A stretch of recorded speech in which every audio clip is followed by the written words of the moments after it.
Hello everyone, welcome to my channel. आज की video में हम लोग पढ़ने वाले वॉशिंग सोडा के बारे में। हम लोगों ने इसको कंप्लीट कर लिया था कल वाली वीडियो में। आज हम इसको पढ़ेंगे। ठीक है, तो हम लोग देखते हैं कि सबसे पहले तो वॉशिंग सोडा भी किससे बनता है, NaCl से बनता है। अगर हम लोग इसका फॉर्मूला देखेंगे NaHCO3, ठीक है, ये क्या है, बेकिंग सोडा को हम लोग क्या बोलते हैं, NaHCO3। तो जब NaHCO3 को हम लोग हीट करते हैं और H को हटा देते हैं, ठीक है, जैसे NaHCO3 है, इसको हीट किया तो हीट करने के बाद हमारे पास क्या बचता है, Na2CO3। ठीक है, तो इधर क्या हो गया, ये H हट गया और यहाँ पे 2 आ गया, क्योंकि इसको हम लोग क्या बोले थे, सोडियम ये है इसलिए हाइड्रोजन, और ये है तो ये कार्बोनेट। ठीक है, तो हम लोगों ने सोडियम हाइड्रोजन कार्बोनेट को जब हीट किया तो हमारे पास क्या मिला, सोडियम कार्बोनेट मिला, हाइड्रोजन हट जाता है और उसकी जगह NaH था ना। ठीक है, आप इसमें ऐसे याद रखेंगे NaH था, तो यहाँ और इधर तो CO3 था, इधर भी CO3 है। ठीक है, CO3 तो CO3 ही रहेगा, लेकिन H हट रहा है तो यहाँ पे 2 मॉलिक्यूल्स ऑफ Na आ जाएंगे। ठीक है बच्चों, तो ये होता है वॉशिंग सोडा। अब सिर्फ एक ही एच जो है वो हटा है, तो एक एच हटने के बाद क्या होता है कि उसकी पूरी प्रॉपर्टीज़ जो है वो चेंज हो जाती है। ठीक है, मतलब इसमें तो एक एच है, इसमें एच एक है, तो ये हम लोग ईट कर सकते हैं। इसमें एक एच नहीं है तो इट्स नॉट एडिबल। ठीक है, ये क्या एडिबल रहेगा क्या, तो इट्स नॉट एडिबल, बट इसको हम लोग खा सकते हैं। ठीक है, अब इसमें क्या होता है कि जब उसको हीट किया, किसको हमने हीट किया, बेकिंग सोडा। ठीक है, बेकिंग सोडा को हीट किया तो हम लोगों को मिला Na2CO3। Na2CO3 को हम लोग 10 मॉलिक्यूल्स ऑफ वाटर के साथ रिएक्ट करवाते हैं। ठीक है बच्चों, तो Na2CO3 को जब 10 मॉलिक्यूल ऑफ वाटर के साथ रिएक्ट करवाते हैं तो हमको मिलता है Na2CO3.10H2O।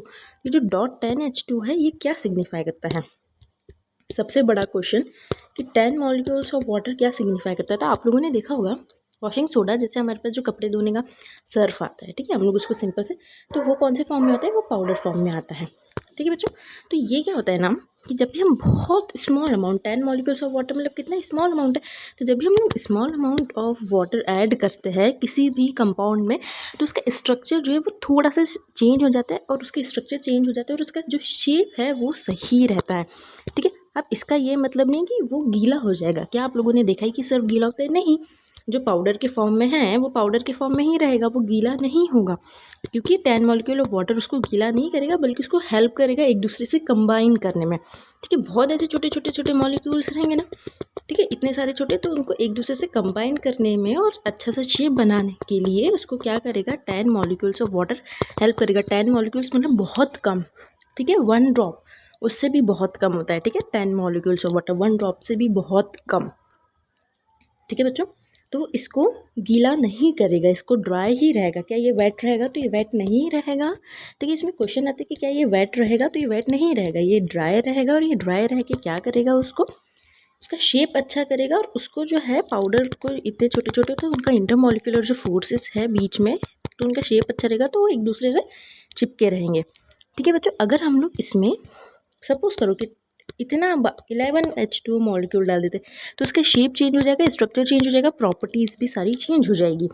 इसीलिए हम लोग उसमें कम अमाउंट ही डालते हैं। अभी हम लोग और आगे पढ़ेंगे, तो जो वाटर मॉलिक्यूल्स रहते हैं ना, बहुत सारे ऐसे पाउडर फॉर्म में हम लोग बहुत उसको कम डालते हैं। अगर हम लोग उसको बहुत ज़्यादा डाल देंगे तो वो बहुत हार्ड हो जाएगा, इतना हार्ड हो जाएगा कि उसको तोड़ भी नहीं पाएंगे। अगर हम लोगों ने 12 मॉलिक्यूल्स डाल दिए, उससे ज़्यादा डाल दिए, ठीक है, इसीलिए ये सारी जो केमिस्ट्री में चीज़ें होती है ना, ये सारे प्रैक्टिकल्स, इसको बहुत ध्यान से करना पड़ता है, क्योंकि 1-2 चीज़ें भी ज़्यादा हो जाती है ना, तो ये क्या होता है इसमें कि उसकी प्रॉपर्टी सारी चेंज हो जाती है। तो आप लोगों को इसको याद करना पड़ेगा। ठीक है, ये वाला जो है तो 10 मॉलिक्यूल ऑफ वाटर, तो इसको हम लोग सोडियम कार्बोनेट बोलेंगे। उसको हम लोग NaHCO3 को सोडियम हाइड्रोजन कार्बोनेट बोला। अब इसमें हाइड्रोजन तो है ही नहीं, तो सोडियम कार्बोनेट रहेगा। सोडियम कार्बोनेट में हम लोगों ने 10 वाटर मॉलिक्यूल्स डाले हैं, तो हम लोगों को क्या मिलेगा, Na2CO3 और .10H2। ठीक है बच्चों, अब हम लोग देखते हैं इसकी नेक्स्ट वाली स्लाइड पे। तो इसमें लिखा है कि व्हाट डज 10H2 सिग्निफाई। तो मैंने आपको बता दिया कि 10H2 क्या सिग्निफाई कर रहा है। 10H2 ये सिग्निफाई कर रहा है कि उसका शेप सही रहे, वो बहुत ज़्यादा हार्ड भी ना रहे, बहुत ज़्यादा ऐसे लिक्विड फॉर्म में भी ना रहे, और ये ड्राई रहता है। ठीक है बच्चों, अब हम लोग ये देखते हैं कि सोडियम हाइड्रोजन, सोडियम कार्बोनेट और सोडियम हाइड्रोजन कार्बोनेट बहुत ही यूज़फुल है। ठीक है बच्चों, जो भी आपकी सोप रहती है, ठीक है, जो आपकी सोप रहती है, जो आपके हैंड वॉश रहते हैं, उन सब चीज़ों में ये सारी चीज़ें जो है हम लोग यूज़ करते हैं। जो सोप रहती है ना, बहुत सारी चीज़ें जो हम लोग सैनिटरी चीज़ें यूज़ करते हैं, उसमें सारी चीज़ें जो है वो रहती हैं। ठीक है बच्चों, अब हम लोग देखते हैं इसके यूजेस। तो इसके यूजेस क्या रहेंगे, सबसे पहले तो ये सोडियम कार्बोनेट वॉशिंग सोडा में यूज़ होता है।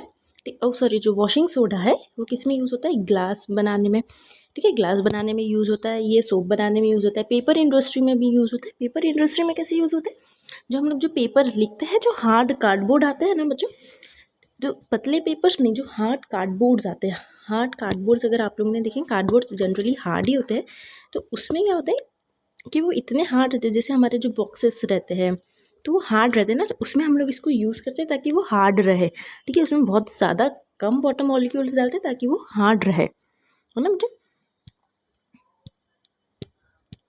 हाँ, और फिर सेकेंड इसका यूज़ है कि ये बोरॉक्स के इसमें यूज़ होता है, तो ये बोरॉक्स भी एक मटेरियल होता है बच्चों जिसका यूजेस होता है। तो आप बोरॉक्स का ना आप अपने बुक में ही क्या लिखेंगे, उसका केमिकल फार्मूला लिखेंगे Na2BrO7.10H2O, ठीक है। मैं एक बार और अच्छे से लिख देती हूँ, Na2 सोडियम, Br ये होता है बोरॉन, ये क्या होता है Br मतलब क्या होता है बोरॉन, Br.10H2O, ठीक है। ऑक्सीजन, सोडियम, ये होता है बोरॉन जिसके नाम से हम लोगों ने उसका बोरॉक्स रखा है, ठीक है। इसका ही प्रेजेंस है, और ये 10H2, ठीक है। इसको आप लोग लिखेंगे, बोरॉक्स तो कभी कभी एग्जाम में आ भी सकता है, ठीक है। तो बोरॉक्स की मैन्युफैक्चरिंग के लिए, और बोरॉक्स भी जो है हम लोग उसको यूज़ करते हैं सैनिटरी और इन सब चीज़ों में, ठीक है बच्चों। फिर उसके बाद आपका थर्ड चीज़ आती है कि ये डोमेस्टिक पर्पज़ के लिए भी बहुत यूज़ होता है, क्लीनिंग एजेंट के लिए। ऑफकोर्स हमको मालूम है कि हमारे सर्फ में होता है, हम जिससे कपड़े धोते हैं उसमें होता है, जिससे बर्तन धोते हैं उसमें होता है, तो क्लीनिंग एजेंट में जिससे पोछा लगाते हैं उसका भी फिनाइल होता है ना, उसमें भी होता है। अब उसका लास्ट यूज़ जो है, ये वाटर की जो परमानेंट हार्डनेस है इसको रिमूव करता है। अब हार्डनेस ऑफ वाटर आप लोगों को इंपॉर्टेंट रहेगा, मैं इधर ही बता देती हूँ आप लोगों को, ठीक है। तो ये जो लिखा है ना, it is use for removing permanent hardness of water, इसको इंपॉर्टेंट मार्क करेंगे। अब क्या होता है ना, जो हमारे पास वाटर होता है, ठीक है। अब वाटर के सोर्सेस हमारे पास कितने होते हैं, जैसे अगर जो ट्यूबवेल से वाटर आ रहा है, ठीक है, ट्यूबवेल से जो वाटर आ रहा है, ठीक है, तो गाँव में, अभी हमारे यहाँ की बात नहीं करें हम लोग, जैसे गाँव में जो अंडरग्राउंड वाटर होता है, ठीक है बच्चों, जो अंडर ग्राउंड वाटर जो होता है, जो ज़मीन के नीचे होता है, जो डायरेक्ट बारिश का पानी होता है, हम जब उसको बारिश के पानी को जब कलेक्ट करके वो पूरा नीचे जाता है, ठीक है, तो वो जो वाटर रहता है उसमें क्या रहता है, उसमें ऐड होता है मैग्नीशियम और कैल्शियम, ठीक है। सबसे पहले ये याद रखेंगे, अंडरग्राउंड जैसे जो हैंडपम्प से हम लोग जो वाटर निकालते हैं, जो ट्यूबवेल का जो पानी आता है, आप लोगों के अगर आता होगा, तो उसमें मैग्नीशियम रहता है और ये कैल्शियम रहता है। मैग्नीशियम और कैल्शियम जो वाटर में रहता है ना, अगर ये बहुत ज़्यादा रहता है, अगर बहुत ज़्यादा रहते हैं तो वाटर को हार्ड बना देता है। और जो अगर आप लोग अगर हार्ड पानी पीते हो, ठीक है, if you drink hard water, तो आपका पेट खराब हो जाएगा, क्योंकि अगर हम लोग इसको कंज्यूम करेंगे ऐसे वाटर को जिसमें हार्डनेस है, जिसमें मैग्नीशियम और कैल्शियम है, तो हमारा पेट खराब हो जाता है बच्चों, पेट बहुत दुखने लगता है। तो हम लोग क्या उसको वाटर को फ़िल्टर करते हैं। तो फ़िल्टर करने के बाद क्या होता है कि उसका जो मैग्नीशियम और कैल्शियम है, जो मैग्नीशियम और कैल्शियम जो वाटर में प्रेजेंट है, वो कम हो जाता है, वो डिक्रीज़ हो जाता है। उसके कारण क्या होता है, हम लोग पानी पी सकते हैं। तो अगर आप लोग देखोगे सिंपल वाटर जो आपका वो टैप वाटर होता है, ठीक है, टैप वाटर, और जो अगर आपके यहाँ आर ओ या एक्वागार्ड लगा होगा तो उसका पानी देखोगे ना, तो दोनों के पानी में बहुत डिफरेंस होता है, क्योंकि हमारा जो वाटर है वो फिल्टर हो जाता है, ठीक है। तो वो हार्डनेस ऑफ वाटर जो है उसको रिमूव कर देता है, मतलब मैग्नीशियम कैल्शियम को जो है वाटर में से हटा देता है। तो आपके जो भी वाटर आता होगा, जो आपके टंकी में भरता होगा पानी, तो वो हमेशा फ़िल्टर होके आता होगा, ठीक है, बिना फ़िल्टर के पानी आता नहीं होगा, जो आप ऐसे यूज़ करते हो नहाने के लिए और फिर बहुत सारी चीज़ों के लिए। लेकिन जो ड्रिंक करते हो वाटर, ठीक है, ड्रिंकिंग वाटर जो होता है वो आपका और फिल्टर होता है, और किससे फ़िल्टर होता है, आरओ से या फिर एक्वागार्ड से। तो इससे क्या होता है, उसकी और इम्प्यूरिटीज़ जो है वो निकल जाती है बच्चों, ठीक है। सो हार्डनेस ऑफ वाटर ये होता है। आप लोगों को हार्डनेस ऑफ वाटर के ऊपर एक दो बार क्वेश्चन आया है, इसलिए मैंने इतने अच्छे से उसको हार्डनेस ऑफ वाटर समझा है, क्योंकि बच्चों को समझ नहीं आता है कि जनरली हार्डनेस ऑफ वाटर क्या मतलब है। तो मतलब अगर वाटर के अंदर सिंपल मैग्नीशियम कैल्शियम होता है तो वाटर को हार्ड बना देता है, जो पीने लायक नहीं होता है, ठीक है बच्चों। तो इस वीडियो के लिए कल वाले वीडियो में हम लोग पढ़ेंगे एक्टिविटी 2.15 और क्रिस्टल्स के बारे में, वाटर ऑफ क्रिस्टलाइजेशन, और कल ये वीडियो को हम लोग एंड कर देंगे। तो इस वीडियो के लिए इतना ही, बाय।